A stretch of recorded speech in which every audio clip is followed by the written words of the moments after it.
Welcome back to another episode of Nervy. Where wellness, weirdness. I'm one of your hosts, Blonde on the Run, and welcome back. What do we got going today? What's in the news? What's in the now? Yeah, so we're talking about a little blue drink this week. Sounds very Alice in Wonderland. Yes, but terrible. Oh no! It transports many people to something called addiction. Okay, this is a rabbit hole we don't want to go down. Definitely not. And what's wild is it's very widely available, and you could even find it at your nearest convenience store. What is it? Not absolute. No. So it's actually this little drink called Feel Free, and it's sold oftentimes next to other energy drinks. For example, 5 Hour Energy, it's like the same size as that, but the packaging is definitely marketed to be a lot different. It says like plant-based, right? Yes, it says that it's plant-based. It says that it is basically a wellness drink. And so here's a good example of where wellness as a term gets a bit tricky. Yeah. It's promoted this way, and it's quietly becoming, honestly, one of the most dangerous unregulated products on the market, especially because it is sold as something sober friendly and plant-based, and it's marketed as like a mood tonic. Ultimately, it's actually packed with kratom. Okay.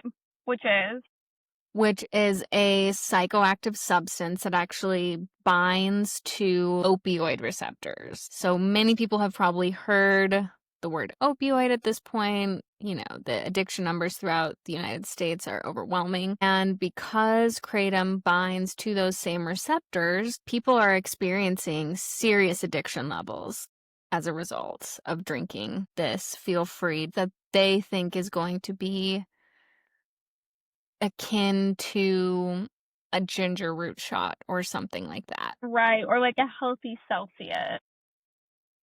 Yes, right. It's just turned into such a widespread issue. It was trending on TikTok last.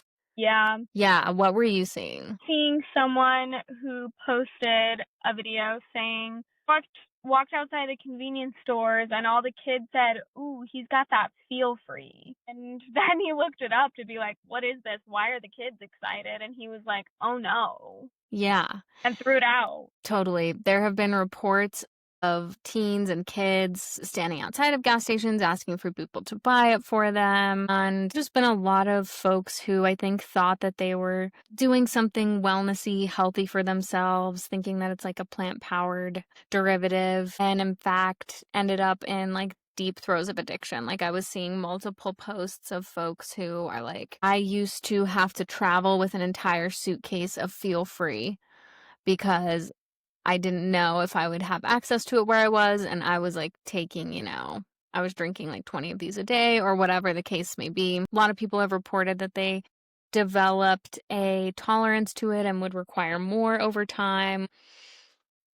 From what I've read, the science part, beyond the match of opioid receptors, the other thing that's pretty wild is that one of the byproducts of kratom, which mimics opioids, is called 7-OH, and it's supposed to be like 13 times more potent than morphine. No. So this is very much hitting that opioid spectrum of addiction. Which is so scary. It's very scary too, because when people try to quit, many are reporting serious withdrawal symptoms. People have landed in the ICU after trying to go cold turkey without tapering down the dose, or, other medical care. People have reported on Reddit like having seizures. Oh my gosh. It's also caused folks who are sober from alcohol to become addicted to this particular drink instead.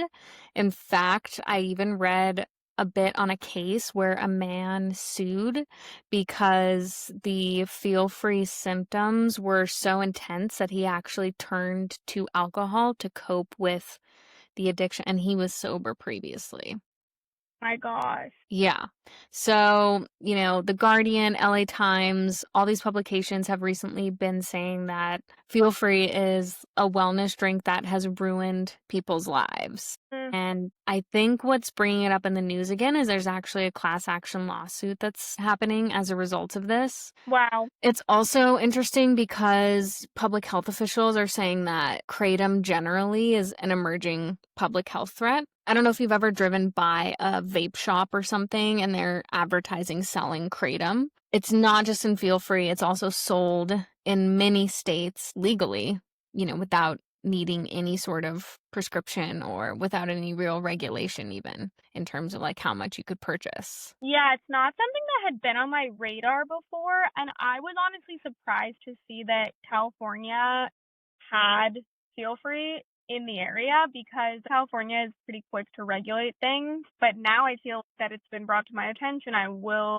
have to see if it's in my area, but I know Feel Free is. Okay, yeah, it's in Colorado as well. Some states have banned kratom, which as a result, I'm assuming would ban Feel Free. Been a handful from what I was looking at earlier. I guess personally, where I stand on this is, I don't always feel like the government should control what people can and cannot choose to put in their own body or do with their own body for that matter. But the biggest issue I see here is that it's being sold. Warren. People just have no idea what they're getting into. They stop at the gas station, they think they're going to grab like a quick wellness shot, and then they end up addicted. I mean, it's just wild. Yeah, it really is. It definitely feels like there needs to be some type of packaging warning or Yeah, something. at the very minimum. Yeah, at the very minimum.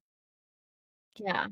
It seems really dangerous. I feel free to skip this one personally. Not going to buy Yeah. it. Not for me. Yeah, please. Please, nervy listeners, feel free to skip this one. Indeed, very dangerous, and folks should just be knowledgeable on what they're consuming. Yeah.